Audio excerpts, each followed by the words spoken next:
We're here to make a new type of news. New insights, new styles, and new topics every day. We are News Generation. Making news just for you. It's May 22nd here in Seoul. I'm Shin-Yun, and this is News Generation, where we make the news at Arirang's very own open studio. Every morning, we'll discuss the top issues and latest current affairs affecting people in their 20s and 30s. Joining me in the studio is Kim Seong. Good morning, Yen. Good morning. And Choi Ji-hee. Good morning. Now, both are here to speak on behalf of those in their 20s and 30s. As usual, let's start with our news feed, which covers different hashtags and news items that have been trending on social media over the past 24 hours.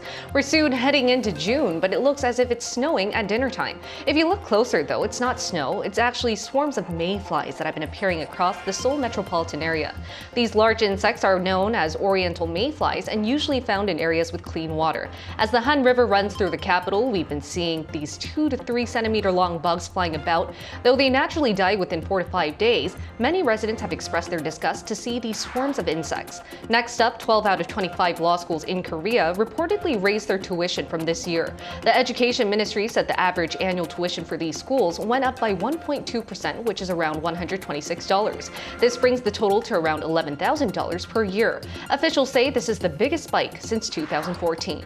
Lastly, officials from Korea Communication Standards Commissions will decide today whether or not to shut down the anonymous online community called Depression Gallery. Hosted by the internet forum platform DC Inside, this gallery has been pinned as a reason behind many youth suicide cases. In April, a teenage girl live-streamed herself committing suicide by jumping off a 19-story building in Gangnam, and police later found that she discussed her plans with a man she met through this online community. Now we're going to take a closer look at the third news item. Last month, officials called for a special committee to be formed on this issue. Weeks back, the majority was tilted towards not shutting off the online community because they thought this could be a case of overreaching by officials.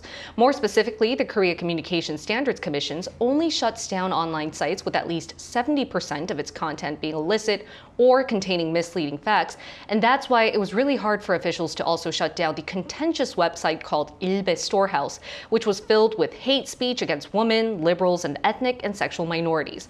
Now, here in the studio, what are your guys' thoughts on how the Korea Communication Standards Commission decides whether or not to shut down harmful online sites or communities? Well, honestly, I think these measures are only temporary solutions because even if they shut down, I'm sure people will create new platforms or gather around new online communities to engage in similarly dangerous acts like these. But I do think these measures, however, will serve as a warning as well as a tool to raise awareness of the seriousness of this issue. So in that sense, I think it's a good decision made by the Commission. So we're going in the right direction.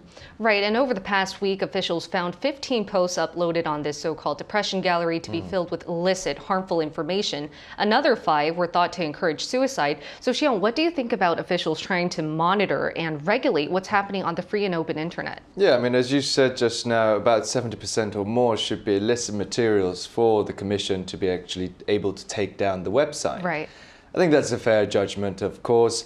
And I think the main problem of these online forums and how they become harmful is because of the anonymity. You know, you could say if there was no online forum for Depression Gallery, things like that, people would just normally meet up on a daily basis, you know, go actually physically meet up, talk about these things. The same things might happen as well. But the anonymity of the online space actually encourages the dissemination of extreme, sort of impersonal ideas as well. And for example, I mean, there is a certain level of privacy issues as well. You know, the Commission will be able to track down these sort of culprits who encourages suicide in teenagers and things like that. But it might be difficult to punish them as well because of the fact, you know, the online space is a free speech-based platform. And difficult to track down too. Exactly. For sure, and I think officials need to step up their game for sure, but more companies are doing that as well. Sure. We talked about it in our previous news feed that Naver and Daum, the biggest online portals here in Korea,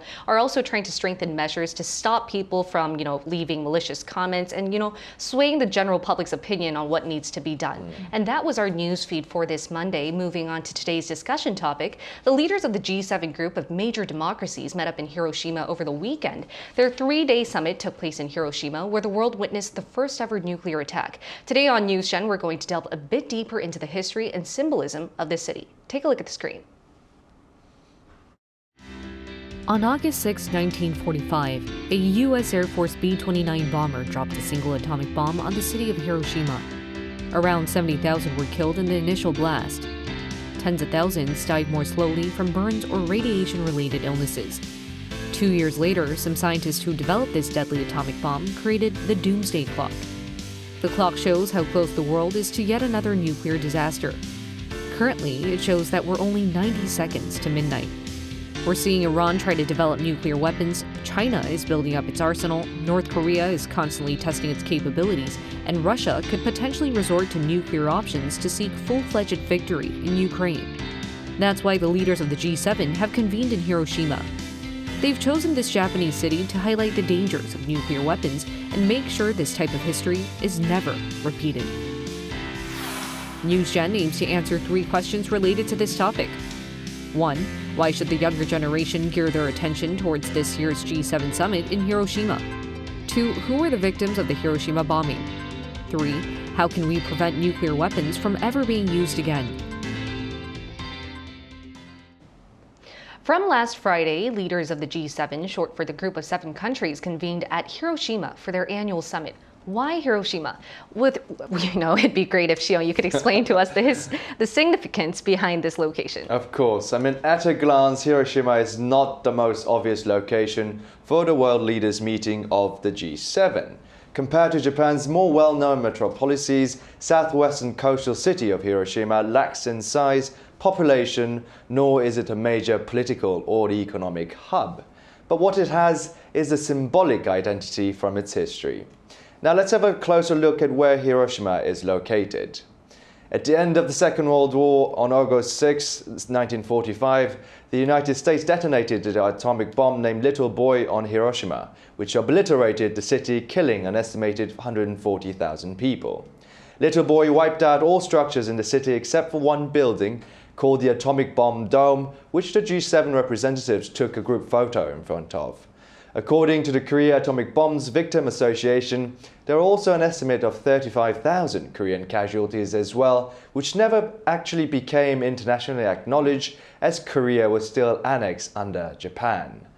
So with the ongoing conflicts in Ukraine, North Korea, Middle East, and the growing geopolitical tension around the world, G7 at Hiroshima signifies messages of nuclear deterrence and non-proliferation of nuclear weapons. And as you mentioned, Xiong, it's really hard to find out exactly how many people, especially Koreans, were killed by the atomic bomb in Hiroshima, but estimates show that it included thousands. And before we continue our talks, why don't we include an expert who can explain to us further the significance behind choosing Hiroshima as this year's G7 summit host city.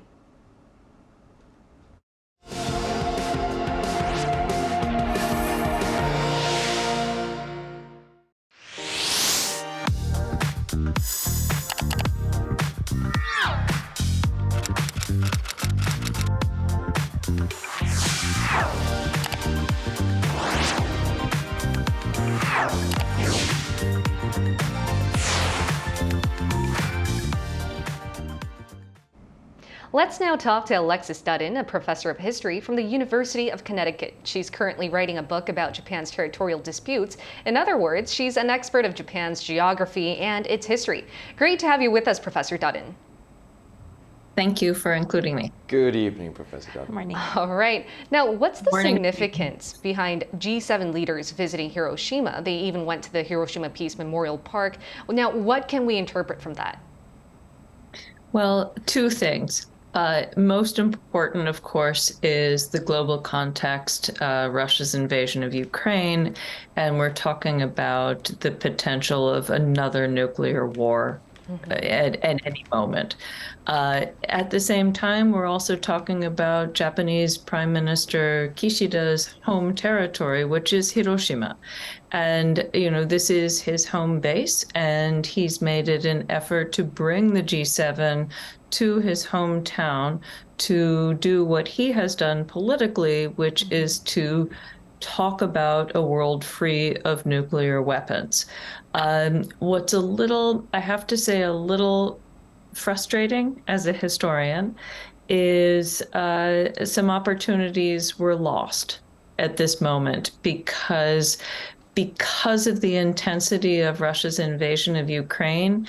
There was a lot of fanfare for Zelensky's surprise visit to Hiroshima, and maybe less attention paid to what actually happened in 1945.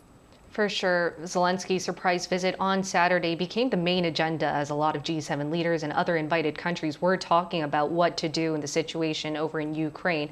But Xiong, do you have another question in regards to Hiroshima? Yes, of course. Professor, among the surviving victims are those who are only from 2 to 10 years old when the atomic bomb landed on Hiroshima.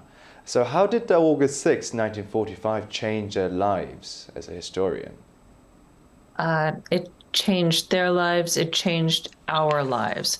And I think what I would ask, what I teach in my classes is all wars since 1945, and I know this sounds strange, all wars have been nuclear wars because of the possible threat of the use of this weapon of mass destruction, right? And we see that now. So in terms of the Korean victims, the Japanese victims, the victims from China, the United States, who happened to be in Hiroshima that day, everything is different because of the possibility of one bomb's power. And now we have weapons that grossly are different in heft and weight, the advent of the hydrogen bomb, the so-called new tactical weapons that are actually the same size as the Hiroshima bomb.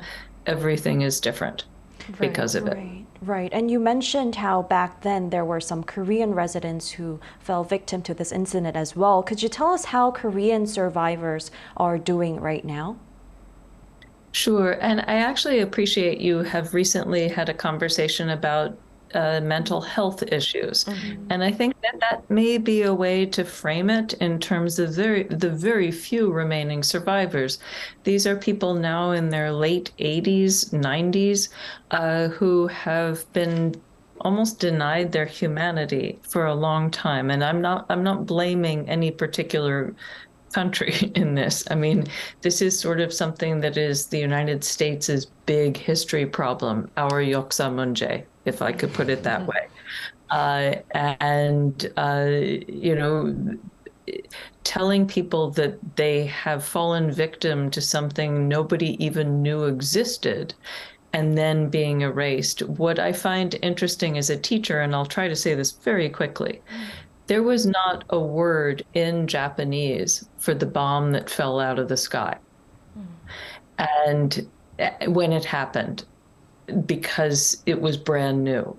And then it has become the single focus of our lives on the planet since 1945. So for Korean victims, 35,000 people, many of whom had been forcibly relocated to Japan, the colonizing country, as forced labor, and they are killed as well in what was known as a death ray, a death blast in Japanese first translation of this.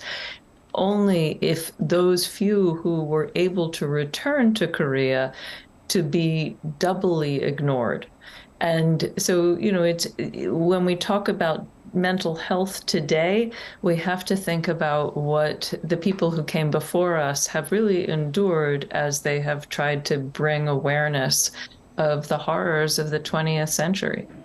For sure, and I guess that's why it was so symbolic to see President Yoon and Prime Minister Fumio Kishida pay tributes to the victims at this monument and the memorial park, not to mention meeting up with the Korean victims themselves. Thank you so much, Professor Dutton. It was such a pleasure to hear from you today. Thank you.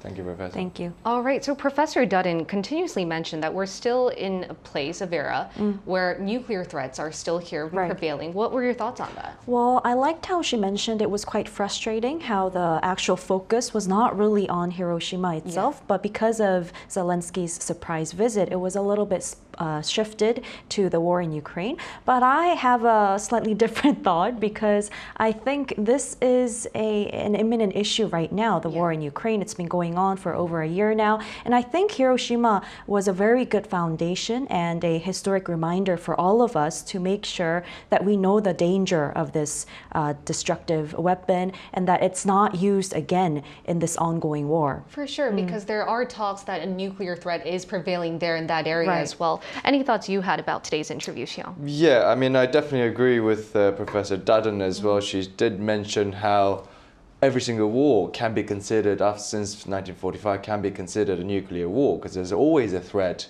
of using a nuclear weapon. And that's, the idea of nuclear deterrence comes from that as well. The idea that having nuclear arms will, make sure that no other countries will resort to using the nuclear weapons because it will definitely lead to a mutually assured destruction.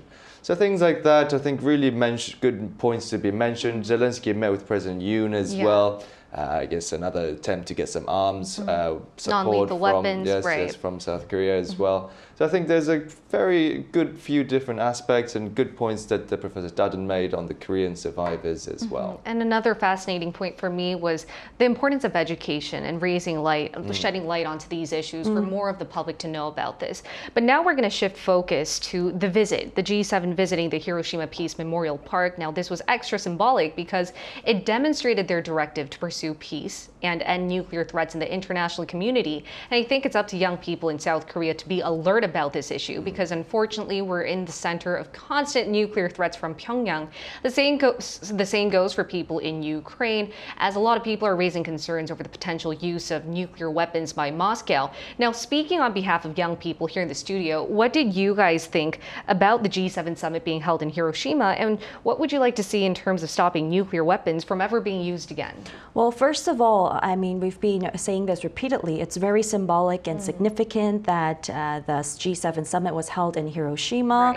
And I think 8 decades later, because once it was a destructive region, and now it has welcomed the leaders of the 7 most powerful countries in the world. And it's really significant that we're seeing that. We've seen some development in the once destroyed city, and it really could be a very good foundation for all of us to join efforts for the denuclearization, achieving denuclearization in the international community. Right, and Xiao, I would like to focus on denuclearization. What would you like to see in terms of that? Yeah, I mean, so since the development of nuclear weapons and the horrors of Hiroshima, much effort has been put into deterrence of nuclear arms usage as well as disarmament. This was done through efforts from various organizations and treaties such as the Partial Test Ban Treaty, the PTBT, in 1963, prohibiting all nuclear weapons testing except for the underground. NPT, Nuclear Non-Proliferation Treaty, the big one here, in 1968 made nuclear power holders pledge their cooperation in stemming the spread of nuclear technology. Currently, only 9 countries in the world possess nuclear weapons. One thing for sure is that total nuclear disarmament will not take place, in my opinion, as it is a geopolitical game of chicken.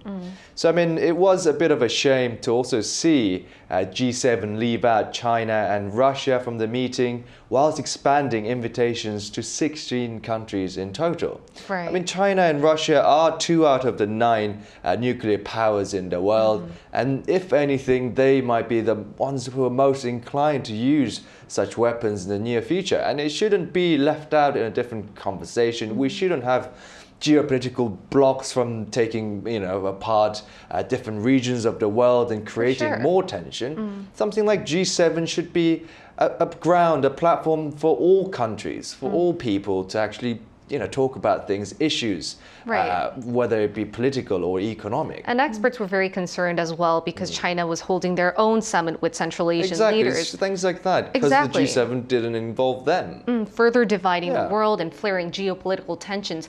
And I think, as Professor Dutton mentioned, I would now like to focus on never forgetting history. So Chihi, why don't you explain to us what the Korean and Japanese government have been trying to do for the survivors of families or the victims of the atomic bomb in Hiroshima?